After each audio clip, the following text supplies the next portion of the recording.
आकाशवाणी गोरखपुर से समाचार दर्शन।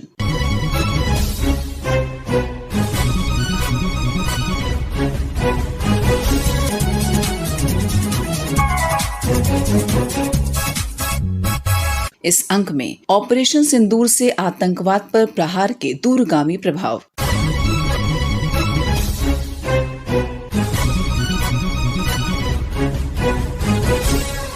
बीते माह 22 अप्रैल को जम्मू कश्मीर के पहलगाम के बैसरन घाटी में आतंकवादियों ने 25 भारतीयों और एक नेपाली नागरिक की गोली मारकर हत्या कर दी। इसके जवाब में भारतीय सशस्त्र बलों ने 6 मई को देर रात ऑपरेशन सिंदूर लॉन्च किया। इसके तहत पाकिस्तान और पाकिस्तान अधिकृत जम्मू कश्मीर में आतंकवादियों के 9 ठिकानों पर हमला कर उन्हें नष्ट कर दिया गया। बदले में पाकिस्तान ने भारत पर भी मिसाइल और ड्रोन से हमले के प्रयास किए, जिन्हें निष्क्रिय कर दिया गया। 10 मई की शाम तक भारत और पाकिस्तान के बीच युद्ध विराम घोषित कर दिया गया। इसके बाद भी पाकिस्तान की तरफ से छिटपुट हमले किए गए। हालांकि 11 मई तक स्थिति काफी सामान्य हो गई। आतंकवाद के खिलाफ भारत के ऑपरेशन सिंदूर ने गहरा प्रभाव छोड़ा है। ऑपरेशन सिंदूर के आतंकवाद पर बड़े दूरगामी प्रभाव को लेकर प्रस्तुत है हमारे संवाददाता शैलेंद्र शर्मा की विशेष रिपोर्ट। जम्मू कश्मीर के पहलगाम की बायसरन घाटी में 22 अप्रैल को हुए आतंकी हमले में 26 पर्यटकों की मौत हुई थी। आतंकी हमले के 15 दिन बाद भारतीय सेना ने पाकिस्तान के पंजाब और पाकिस्तान अधिकृत कश्मीर के 9 आतंकी ठिकानों को ऑपरेशन सिंदूर के तहत तबाह कर दिया। ये वही ठिकाने थे जहां से भारत पर आतंकी हमलों की साजिश रची जा रही थी और उन्हें अंजाम दिया जा रहा था। भारतीय सेना ने ऐसा जवाब देकर न केवल आतंकवाद पर बड़ा प्रहार किया, बल्कि भारतीय सेना की ताकत से दुनिया को परिचित कराया। इस कार्रवाई ने जो शौर्य की कहानी लिखी, उसका क्या संदेश गया, भारत ने खुद को रक्षा क्षेत्र में कैसे मजबूत किया है, ऐसे हमलों की सफलता का क्या असर पड़ता है सेना के मनोबल पर। आज इन विषयों पर बात करने के लिए मौजूद हैं वायुसेना के रिटायर्ड ऑफिसर अनुपम तिवारी जी। आपका आकाशवाणी पर स्वागत है। बहुत बहुत धन्यवाद शैलेंद्र जी। पहले पहलगाम में आतंकी घटना, फिर पूरी तैयारी के साथ ऑपरेशन सिंदूर के जरिए भारतीय सेना का कड़ा जवाब, इसे कैसे देखते हैं आप? भारतीय सेना ने एक मिशन बनाया हुआ था। उसने पाकिस्तान के अंदर टेररिस्ट कैंप को अटैक करना था। जिस तरह से पाकिस्तान ने पहलगाम की एक कायरतापूर्ण कार्रवाई करी थी, उसका जवाब देना था। तो भारतीय सेना ने एक बहुत ही सधी हुई कार्रवाई करी, जो कि एक नॉन वार कार्रवाई थी, यानी कि हम युद्ध में नहीं गए थे। ये एक डीप पेनिट्रेशन वाली स्ट्राइक थी और साथ ही बहुत ही प्रेसाइज स्ट्राइक थी, यानी कि हमने चुन चुन करके अपने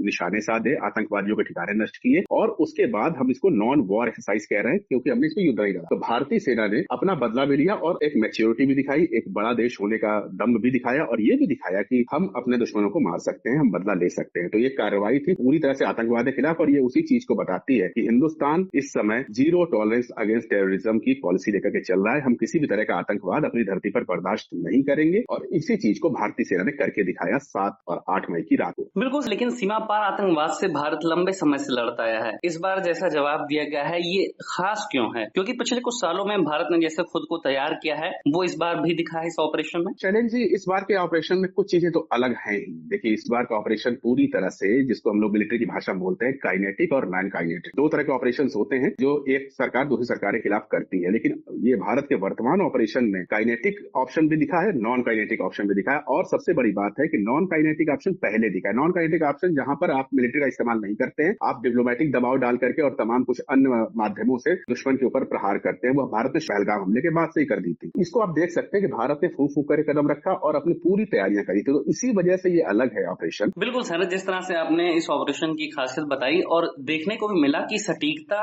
समयबद्धता और संवेदनशीलता, ऑपरेशन सिंदूर के 3 मेन पॉइंट उभर के सामने आए। भारत ने कहा कि ये पाकिस्तान पे नहीं बल्कि आतंकवाद के खिलाफ हमला है। तो इसका क्या संदेश गया और इस तरह से जो चीजें हुई हैं उसे आप कैसे देखते हैं? देखिए, इस बात में कोई शंका नहीं है कि पूरी दुनिया जानती है कि पाकिस्तान आतंकवाद की एक नर्सरी है। अमेरिका से लेकर के यूरोपियन नेशंस तक और भारत से लेकर तमाम अन्य देश भी पाकिस्तान प्रायोजित आतंकवाद का शिकार होते रहे। भारत चूंकि पाकिस्तान का पड़ोसी है, इसलिए भारत ज्यादा शिकार होता रहा है। अब हिंदुस्तान को पहलगाम हमले के बाद एक काम करना था कि पाकिस्तान की ये छवि पूरी दुनिया में दिखाई पड़े, इसके ऊपर प्रयास करने थे। भारत बहुत दिनों से प्रयास में लगा हुआ था, लेकिन इधर हमने थोड़ा रुख और कड़ा किया है। अब आप देखेंगे कि हमारा जो इस काम के लिए जो विदेश मंत्रालय है पूरी तरह से लगा हुआ है और उसने लगभग पूरी दुनिया के ज्यादातर देशों को भारत के पक्ष में भारत की बात समझा दी है और लोग समझने भी लगे। तभी आप देखिए, इतना बड़ा मिलिट्री एक्शन होने के बाद भी दुनिया के तमाम देश भारत के पक्ष में ही बोल रहे हैं, चाहे वो अमेरिका हो, चाहे फ्रांस हो, चाहे इजराइल हो, चाहे रूस हो, जो हमारे परंपरागत मित्र हैं, उन्होंने तो खुल करके भारत का समर्थन किया है। तो यहाँ पर हम एक संदेश देने में सफल हैं विश्व बिरादरी को कि पाकिस्तान एक आतंक प्रायोजित करने वाला देश है, टेरर स्टेट है और टेरर स्टेट अगर हम भारत उसको घोषित करवा रहा है तो तो उसके पीछे भारत की अगली प्लानिंग है कि भारत इस आतंक के राष्ट्र को धीरे धीरे करके इकोनॉमिक ग्रे लिस्ट में फिर से ले आए, जहां पर वो 4-5 साल पहले खड़ा था। तो भारत फूंक फूंक कदम रख रहा है और ये काइनेटिक नॉन काइनेटिक दोनों अटैक्स के माध्यम से भारत पाकिस्तान की छवि, एक्चुअल छवि को पूरी दुनिया में दिखा रहा है। जिस तरह से ऑपरेशन सिंदूर के बाद पाकिस्तान ने भारत को टारगेट किया और फिर भारत ने भी लगातार जवाब दिया, अब सीज फायर भले हो गया हो, लेकिन इन सब चीजों ने क्या साबित किया है? देखिए, ऑपरेशन सिंदूर 7 और 8 मई की रात को ही खत्म हो जाता अगर पाकिस्तान ने इसके विरोध करते हुए भारत के ऊपर कार्रवाइयां नहीं करी होती। पाकिस्तान को अगर ये बात समझ में आ जाती कि भारत ने उनकी गंदगी ही साफ करी है, उनके